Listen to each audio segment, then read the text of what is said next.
I won't make a way. God will. Welcome. If this is your first time, welcome back. If you're a repeat viewer of this channel, this is my channel dedicated to breaking down quotes of mine, visiting ghost towns and exploration, and whatever else I may decide comes along down the line.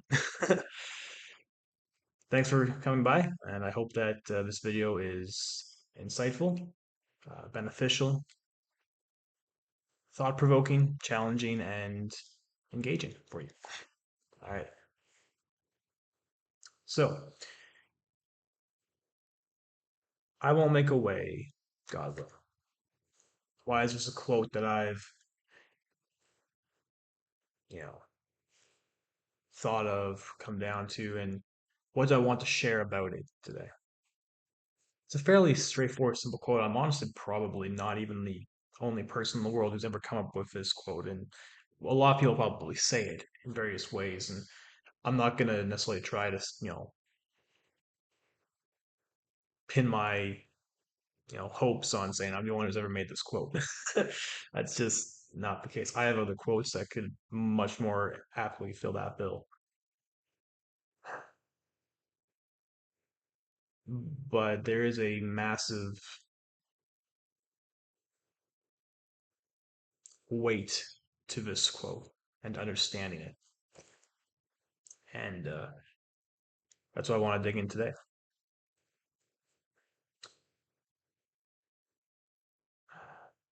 So, we as humans, I think we can all relate to the fact that, and to the reality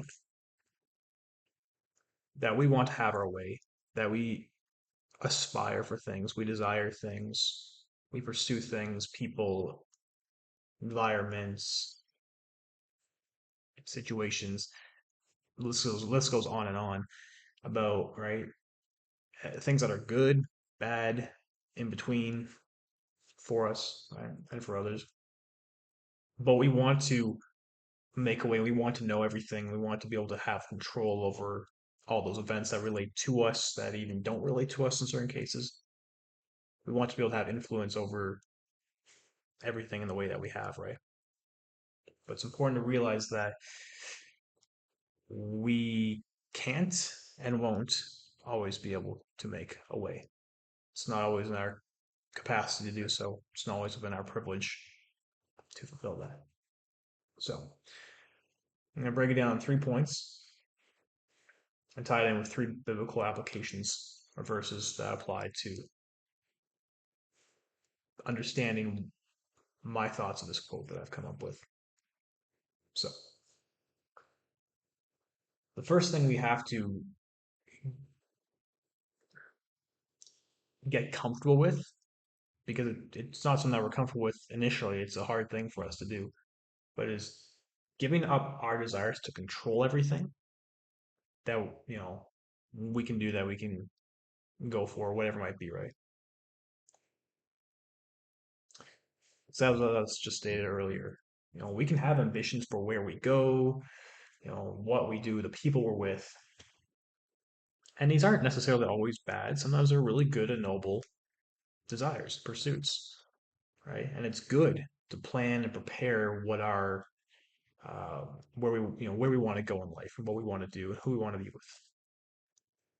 So that's not a negative, right? Now, it can be taken in a negative very easily, and often for us it is, but inherently it's not bad. It's good. It's good to plan and prepare. However, as good as it is to prepare our ways, we must also be prepared for the reality that we don't have control over the exact steps, the exact progressions, the exact ways in which things happen to us, in which things transpire for us, right? Um, our journeys are going to be very different from how we've mapped them out. So we have to realize that because we're not in control, and I think I'll use it from my example. I've learned it over the years, right? That as much as I might want to control certain situations that I'm involved in or somewhat has some sort of influence in or with or whatever it might be, that I the only things I can control are my actions, my reactions, and what I think and how I, interact with others and engage with others. I can't influence, I mean, I can influence to some degree, but I can't control what somebody else does, what somebody else says, what other environment situations do and how they react and whatever it might be, right? I don't have any of that control. So you have to realize the fact that, well, okay, well, as a person, then where does that control reside? Who has that control? Where does that filter through? And you have to realize that, and again, for me, from a spiritual perspective, right? That's God, right? The Lord directs our steps, right? We have to be willing to recognize that. Even if we're, even if we don't believe in God, even if we don't ascribe to being a person of faith and following Jesus, we still have to recognize we don't have control over everything. What control is in the hands of someone at all times, right? We might think everything's kind of maybe random, disorganized, disjointed, nothing's really, but everything always, there's always some semblance of, you know, orchestration of stuff, even if we think it's completely out of control. So, but when we're seeking out our paths, we're seeking out our ways, right? We have to realize that our path can go in a completely different way than we originally planned. Even if we planned a really good way, a noble way, a just way, it's very easy for that plan to go completely different than what we expected. Sometimes better than we expected, sometimes worse. Right? But the thing is, when we have God leading us and we understand that He's in control of it, and we have faith in Him to lead us and direct us properly and righteously and for His and for good, right? That allows us to take a burden off ourselves because we have a burden of thing we have to control everything, make sure everything works the best for us and for our desires, right? But when we realize that we don't have that control and that God is going to work things out according to His will, right? Then we're gonna find ourselves in a lot better of a spot. Even if it's not in the spot we wanted to get in originally, it's gonna be in a better spot when we're led by Him and He makes a way, right? Or it's gonna be a spot at the very least where we are changed for a purpose. Right? So now the biblical application of the Bible verse I want to tie now in is Proverbs 16, verse 9. And it says, "A man's heart deviseth his way, but the Lord directeth his steps." So again, here it says, right, that, you know, we're going to decide, we're going to choose what path we want to go. We're going to, you know, decide in our minds, okay, I want to go here. I want to do this in life. I want to be with this person or this group or whatever it might be, right? And that is something we can do. That's fine, right? But that entire path, that entire journey, we don't direct our steps. God does. God can lead us in a completely different step path direction of where our way goes, right? So we might plan the way, and then God's like, no, no, no, no, no, no, you're going this way, right? You're doing this, you're going here, right? But we have to be content with that. It's hard. I know. I've been there, right? It's hard when your plans don't go to plan. It's it's not always pleasant, not always easy, not always convenient, but it's a lot more easy to deal with and content to, much easier to be content when you realize the pressure of making sure everything lines up isn't on my shoulders. Okay. Second point, our thoughts and ways may not lead us to where we need to be.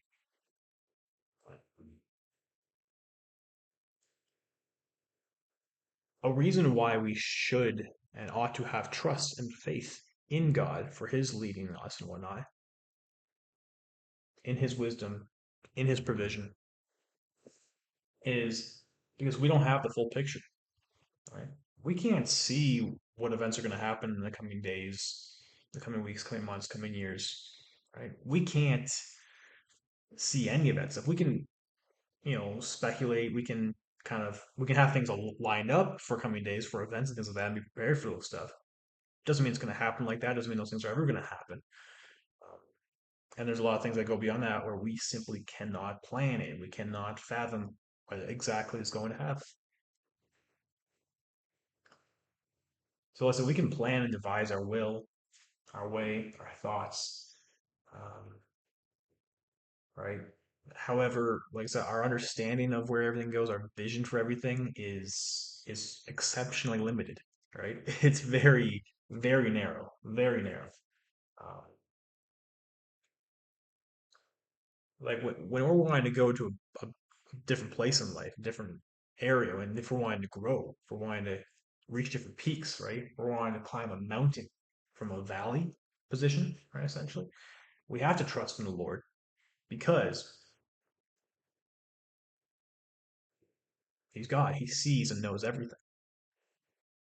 And right, so even though when we're going in different ways than we initially thought, that we initially planned, right? And even though his ways and thoughts seem to make no sense to us whatsoever, right? We have to realize that, like I said, when we're trying to climb to different areas, when we're trying to get different vantage points and different sight lines and perspectives, God is already at the peak. God's already at the top of the mountain, right there, right? He's already there. He's already with us in our valley. He's already there in the top of the mountain as well. So, you know, and it's hard for us to reconcile that. Why? Because you know we can't have the exact same thoughts as God, right? We can't have the exact same ways as Him in our initial human state and fallen state because He's holy and we're not. We're being made holy and more righteous if we are pursuing after Him, right? But we're still on that journey of growing closer to Him, growing deeper in love with Him, right? And allowing Him to lead and guide us in spirit, in truth, and in righteousness. And the verse that highlights this one is Isaiah chapter 55 and verse 8, where he says, "For my thoughts are not your thoughts, neither are your ways my ways, saith the Lord." So, as I was just alluding to there, right? Our thoughts aren't His, our ways aren't His aren't ours. And ours have to be aligned with His because He's got a much higher way. He's got much higher ways, much higher thoughts. And again, ones that are going to be very different from us. Ones that, again, we don't have an understanding. We don't even necessarily maybe have a desire because we think, no, this has got to be the way. This is how it's got to be. This is how I want it.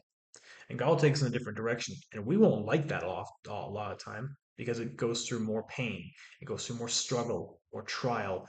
That helps to refine us, helps us to grow, helps us to do things. But we don't want to go through that because we don't like discomfort. We don't. And you know, we don't like the processes and going down the directions and ways that we need to for growth, for being able to reach the places we want to go because we can't always make a beeline to it. We're not always ready, right? So we have to trust that, even though we think, oh, we're going in a completely different direction, God's, you know, lead me somewhere completely different or whatever He can be. And He may lead us completely different than where we were originally planning. He might. But again, His thoughts are not our thoughts. His ways are not our ways. He's infinite, His infinite knowledge and wisdom.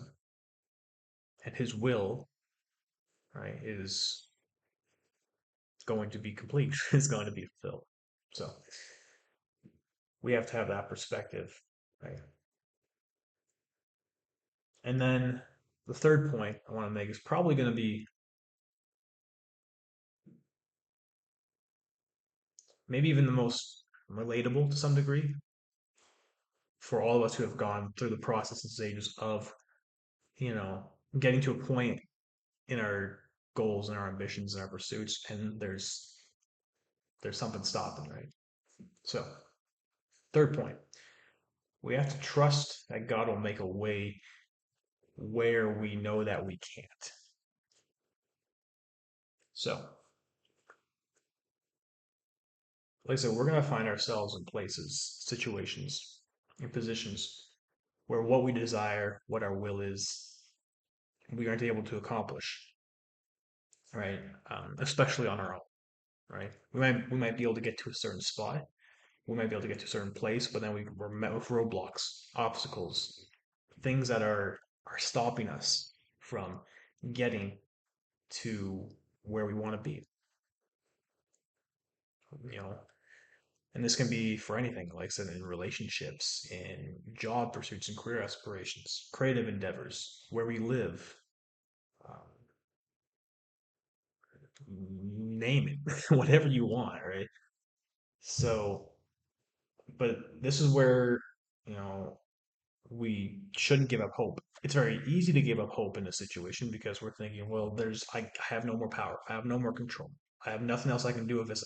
It's just, and it's frustrating because I know it's there. I know I want this. I want this, whether it's good or bad, right? Or anything else. We want it. And because of it, it frustrates us. It pains us. And we lose some hope in that sense. So we're like, well, I've already come to this stage and going back just we have a lot of thoughts about it, a lot of doubts that come up and whatnot. But that's where if we stay steadfast in faith, right, that God is going to provide for us according to His will for us, right? He's going to make a way.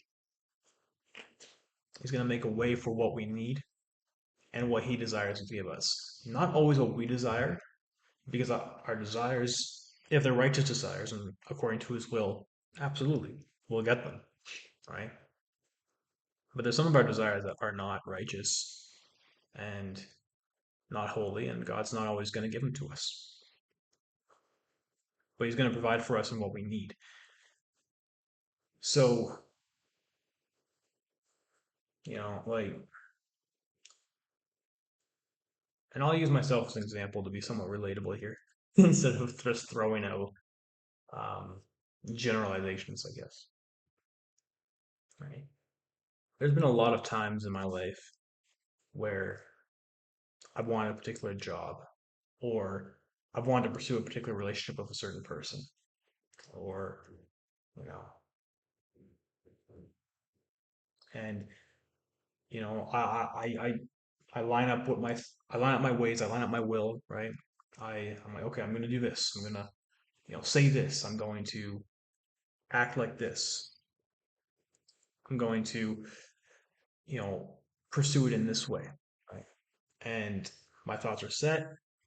I pursue after it. It might be a good thing, but then there's resistance, or there is stuff that I realize that I'm like, look, I can't control where this goes from here, right? I send off a resume. I have applications, I have interviews, right? I'm like, hey, look, or maybe I don't have interviews for the job or things like that, right? It's like, okay, well, it's out of my control, right? I did all that I could. I did all that that I thought was reasonable. I thought was available at my expense to do. Now it's in God's hands whether or not that works out for me, whether or not He's got something different, right? Um, in a relationship, right?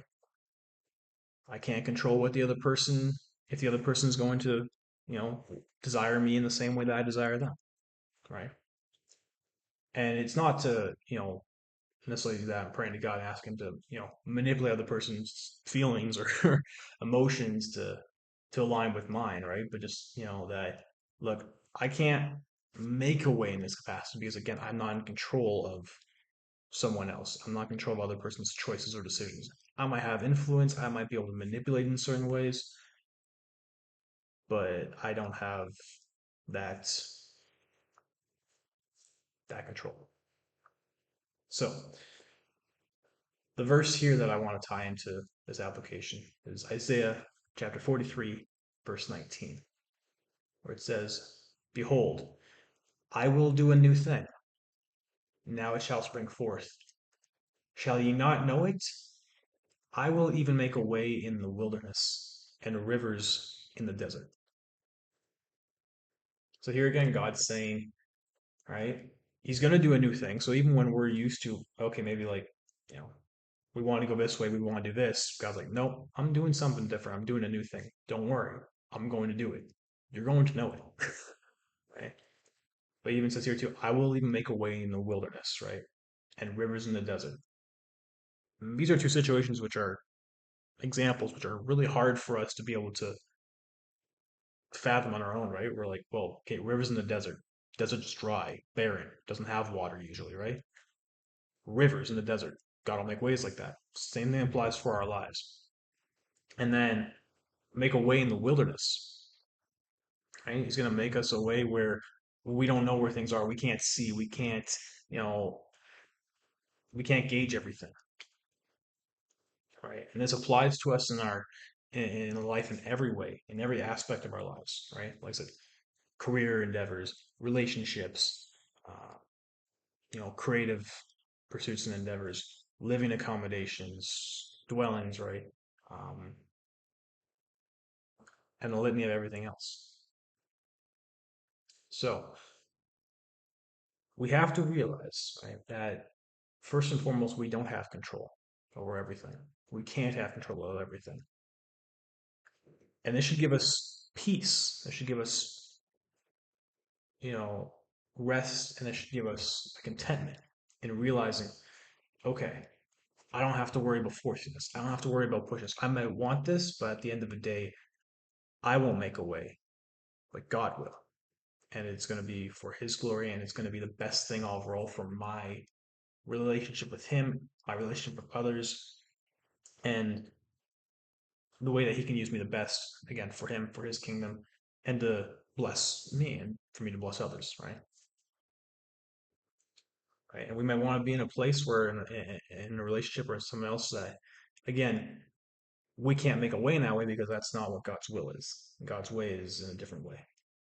We have to be willing to be directed in that way, right? Because like I said in Proverbs 16:9, right? Our heart devises our way, but the Lord directs our steps. So that's the quote that I wanted to bring forth today and just kind of, expand on it a bit. Um, and yeah, it's a cloudy day today originally. It's supposed to rain more than it did, which I'm kind of disappointed because I like rain. That said, it's sunny now, cleared up a bit. So going to go enjoy the rest of my evening. I hope and pray that all of you who are watching have watched. I hope that you all have a blessed day and days to come. I hope that you've been blessed by this video. For all those of you who have watched all the way through, thank you. I know I ramble, and I know I probably need a bit more condensed on certain things, but I appreciate the the attention, not to myself, but just in general. Um, and I appreciate your investment of time. For those of you who have picked up bits and parts, who have only seen a little bit and lost either interest or I said didn't care that much or just was like kind of back and forth. I also appreciate you. I also appreciate your time, your investment. I I hope it's all whatever is heard, whatever's been listened to. I hope it's all been able to be a blessing to encourage, to provoke and challenge each and every one who's watched. And um, yeah, that's that's the basis of that. So um, yeah, I the next video of mine, unless things change, won't be a quote one. That will come again later. Still have plenty more of those. But my next video is gonna actually probably be Ghost Town related. I'm planning to do a trip on that in the coming short future here, near future. So uh, that should be fun. Be a little bit of change of pace, and yeah, you get to see another side of me as opposed to me just sitting in my chair in my apartment. But anyways, thank you to everybody watching. I hope that God richly blesses you, and I look forward to seeing you all in the later next videos. All right. So be faithful, be fruitful, and be fulfilled. God bless all.